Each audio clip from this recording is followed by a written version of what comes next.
Welcome back to accounting session once again. In the previous sessions, we have learned what is meant by goodwill and what are the factors affecting goodwill, and then we have seen the circumstances under which the goodwill is valued, and then we have seen the methods for the valuation of goodwill, and then in the previous session, we have seen the treatment of goodwill. Now, let us move towards the next step. In the case of admission of a partner, so before admission of a partner, we are supposed to prepare one account, that is revaluation account. Revaluation account.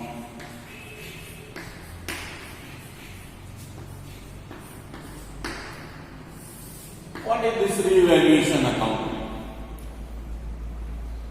Revaluation account is an account in which increase or decrease in the value of assets is shown, and the result is shown whether the old partners are making profit or loss on revaluation of assets and liabilities.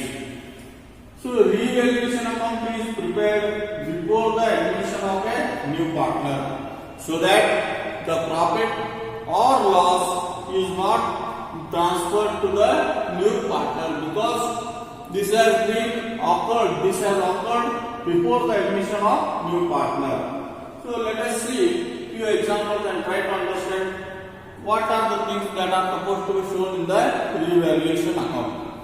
So let us consider an example. In balance sheet, furniture was rupees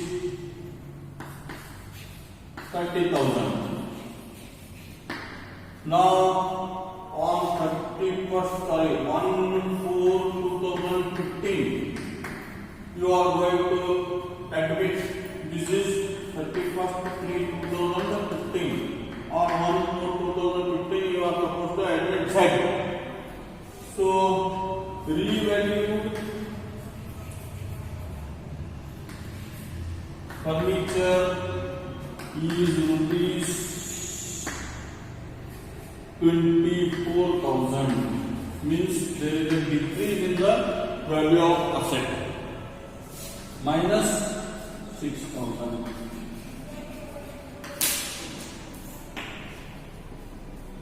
Similarly, we will take one more example. Stock 31/3/2015 in balance sheet. Stock was rupees 50,000. On 1/4/2015, revalued, and the stock was revalued at rupees 75,000. So there is an increase in the value of stock by rupees 25,000. So what it indicates is either there is loss or profit that should go to the old partners, because this account is prepared before the admission of a new partner. So to make justice, what we are supposed to do is, before admission of a partner, whatever is the profit or loss before its admission should go to the old partners. To do that, we prepare an account called as revaluation account. Today, let us see what are the things that will come in the revaluation account.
So increase in the value of percent will be credited.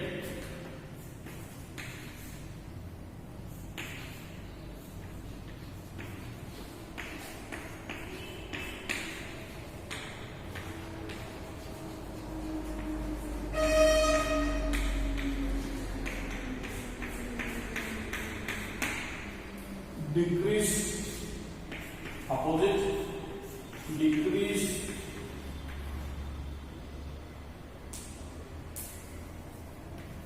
in the value of asset.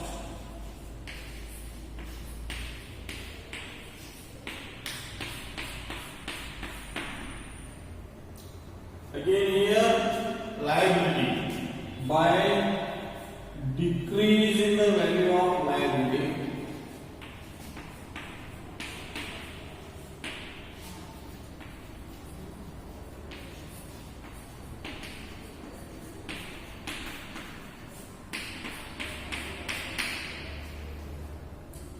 to increase in the value of liability.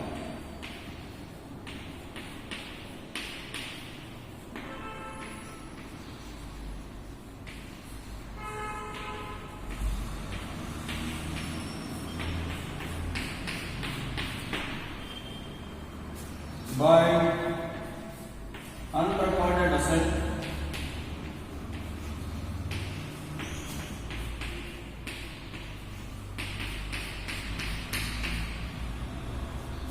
to unrecorded liability.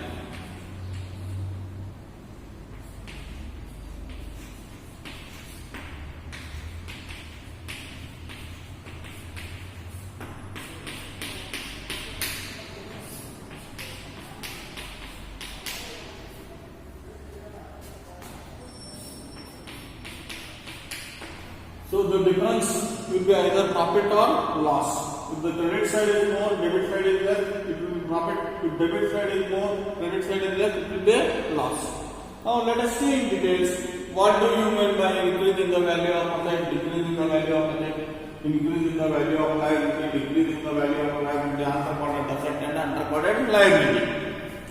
So first is increase in the value of asset.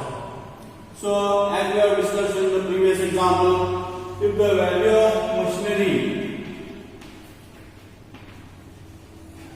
in balance sheet is 60,000 and if it is revalued at rupees 75,000, it means there is an increase of 15,000 in the value of asset. Increase in the value of asset. So that 15,000 which is increase in the value of asset should be recorded here. If there is any increase in the value of asset, that should be credited to the revaluation account. And similarly here, decrease in the value of asset. Here in this example, if this is 60,000 and if this is 50,000, there is a decrease of 10,000. What? Decrease. This is increase. If there is a decrease in the value of asset, it should be recorded on the debit side. Increase in the value of asset, credit side, decrease in the value of asset, debit side. Decrease in the value of liability. Decrease in the value of liability. If for example, reserve for doubtful debts is a liability. If it is 2,000. Now provision for reserve for doubtful debts should be maintained at 1,500. So there is a decrease in the liability. There is a decrease in the liability. So if there is decrease in the liability, you should write it on the credit side. If there is increase in the liability, it should be recorded on the debit side.